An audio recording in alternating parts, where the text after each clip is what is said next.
New business, looks like discussion of solar panels is the first issue we got here.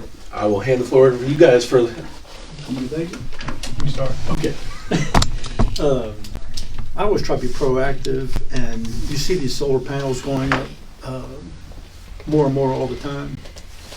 And I did have a request for somebody to put solar panels on a residential lot in a residential neighborhood rather than putting on their roof. They want to put it in a vacant lot.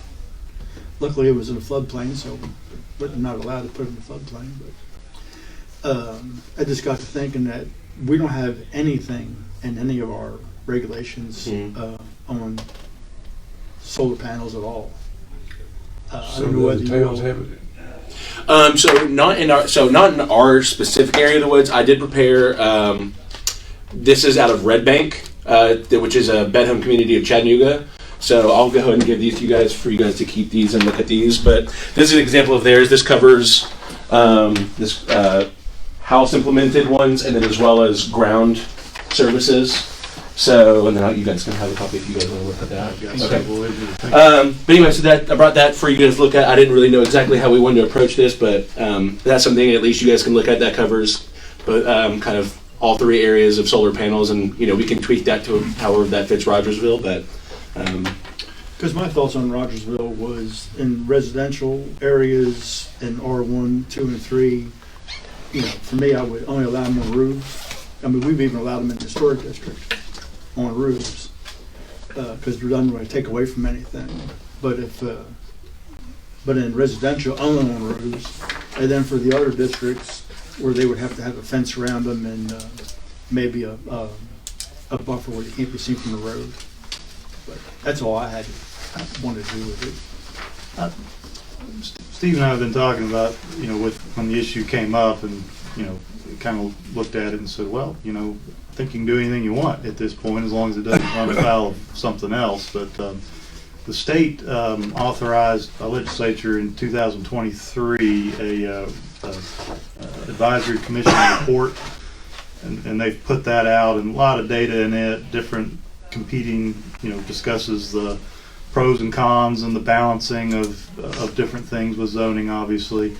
There aren't a lot, it doesn't look like to me, of municipalities that have adopted things yet. MTAS does have a model ordinance out. I've gone through it, looked at it in depth, and started trying to tweak it a little bit, and I honestly don't love it. Okay, I think it misses a few things.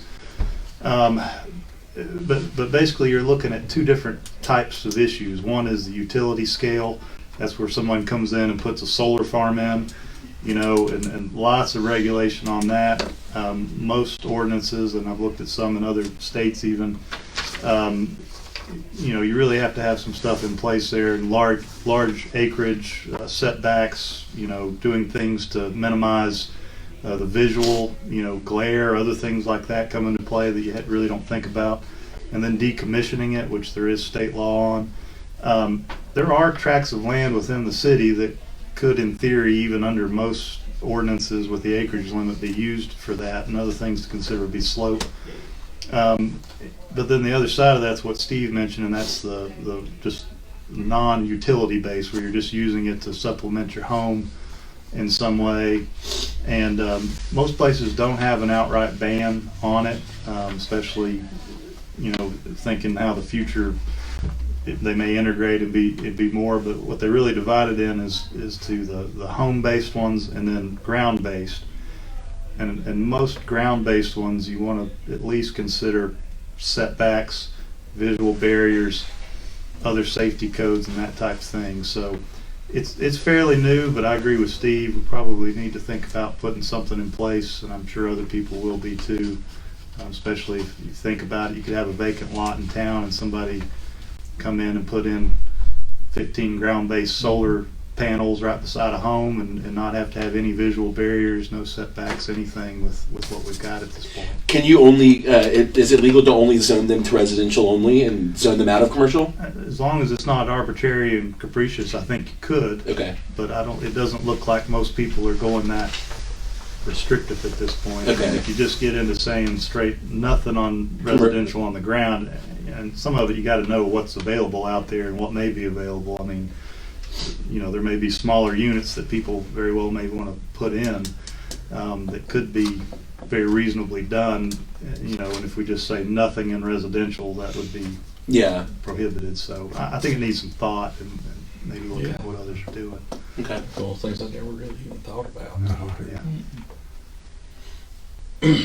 But I don't have a recommended ordinance or anything at this point, just kind of getting started on it. We thought it'd be good to bring it up. And Does all Knoxville these have one? consider- Because they've put some in their city, on their city building. I mean, I'm sure they do. It may be a little hard to compare their ordinance to maybe what Rogersville would look like. It's just a very different landscape, but I could always look at it. I just was Mhm. curious. I know they did that several years ago Yeah, I can always take a peek at it. with the school system. And then maybe you just look at that example right there. If you guys want to just take, if you want to, take certain parts that you like out of it and leave out other parts, and then, kind of what Kevin was talking about is maybe, and then come up with our own regulations for them. I can start typing that up whenever you guys have those thoughts.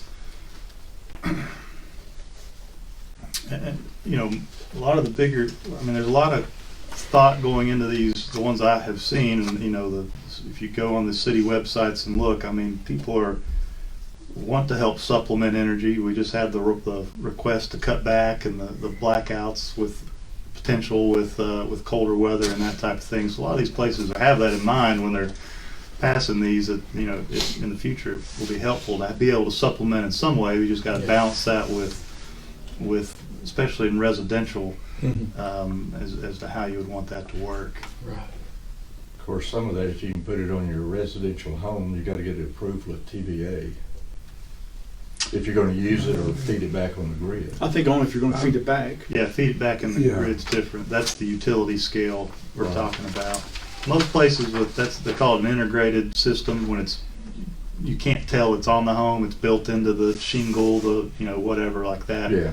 I haven't found any that say you can't do that for the most part, but a lot, at least acknowledge the ground-based Yeah. as being something you need to look at with setbacks and visual barriers, reducing glare, that type of thing, some kind of thought on that. Can't go out and put 10 in your front yard and blind your neighbors, across the street, that kind of thing. Good idea, though. Yeah, it would be. We probably shouldn't give everybody ideas, right? It's good to be proactive with this and get ahead of it. Sort of unsightly. So are you going to work on something? Well, if you guys wouldn't mind, just in your own time, if you guys want to let me know your thoughts on, what you want to see in that kind of ordinance, I'll type it up as soon as you guys give me your thoughts, or I can just, based on our conversation here, I can type up something and then you guys can tell me if you like it or not. Just kind of, if you also think about it, if you guys want to, have panels only in residential and then none in commercial, if we're talking about for utility grid. So it depends on kind of what you guys want to see in the town and what you guys don't want to see, and then I can start looking at having that typed up for you. Kind of just depends on your thoughts and what you do and don't want to see. 'Cause I don't have a problem with solar panels at all. I think it's a great thing, as long as it doesn't hurt town and you don't have to look at them. Mm-hmm. So I just started thinking about some properties in town. Of course, this isn't going to happen, but it could have. That property on Armstrong, that they're but the storage buildings. Oh, yeah. Mm-hmm. What if somebody would have bought that one and put in a solar farm? Well, they could have, and we would have absolutely nothing we could have done to stop it. And then it wouldn't have to have a fence. It wouldn't have to have any barrier or anything like that. So to me, it was just like residential and roofs only, and commercial, just fencing, distance away from residences, and And then on the utility scale, an acreage minimum. In theory, that one, on almost any ordinance I've looked at, that wouldn't qualify to have enough acreage. And nobody's thinking about doing that. We're just using that as an example. But Connor, while you get that ready, could you send it to Kevin? Yeah, I'll make sure he's on that. Coordinate on this. I guess my other question is, how do you govern if it's residential panels on the house? How are you going to govern whether or not that's visually impeding to neighbors? How do we go about? Well, most of them, when you're talking about on like, you're not talking about the implemented kind, you're talking about a panel on the roof. A lot of the ones I've looked at have regulations on the height above it and Okay. how big it can be, that type of thing. But as a matter of right, most of them allow it in residential so long as it fits into Okay. those minimums. And you got to think about the underlying, like historic district, things like that would still want to have. It still has to meet any other zoning that we have in. So if it came into the residential, but it were in the historical district, you still got to get a certificate of appropriateness and all the things that have to Sure. apply with that underlying zone and those types of things. But you would just regulate that with minimum requirements in the ordinance, in my opinion. The only way I'd see if you're residential and wanted to put one in to say charge your car, it may not be on the roof. You may have to build like a canopy at your driveway for it to be on. The panel may not be all the way up on your house roof. Yeah, these. Right. I mean, yeah. And I mean, You know, 'cause same you would only apply need to an A accessory couple of panels. building and that thing. And you know, the key distinction is: are you doing it to utility scale where you're selling it back? In those instances, no. I mean, so that would be residential. And I mean, I would think you could draft something where you could do that, but it's still got to meet Yeah. certain requirements and you know. Well, you would think even with commercial, say out at Food City, they could put a covered parking area over part of it and have solar panels on it to charge cars. Mhm. Or, just some idea. You would think some of the commercial may want to have solar panels to cut their costs. But they could certainly be on the roof. Right. And that's the thing, you know, integrated versus ground-based versus all different things. You really kind of got to give some thought to as to how you want to address that. And you know, forward thinking. As technology changes, I think it's probably going to go the way where things do become more integrated versus giant blocks of. Yeah, I don't think You you'll know, see the outside. big. Yeah, they've got big roofs panels. already that you can buy that are Right. shingles that they are solar panels. And you know, that would be Most integrated of them where are. it'd be fine. It would be allowed because it's integrated. And you can't Yeah. distinguish it between a normal shingle and something else in most drafts.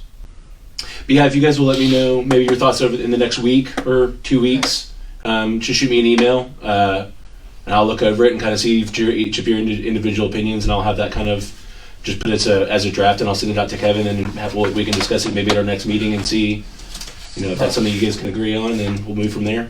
All right. Sounds good. All right, very good. Thanks for bringing it up.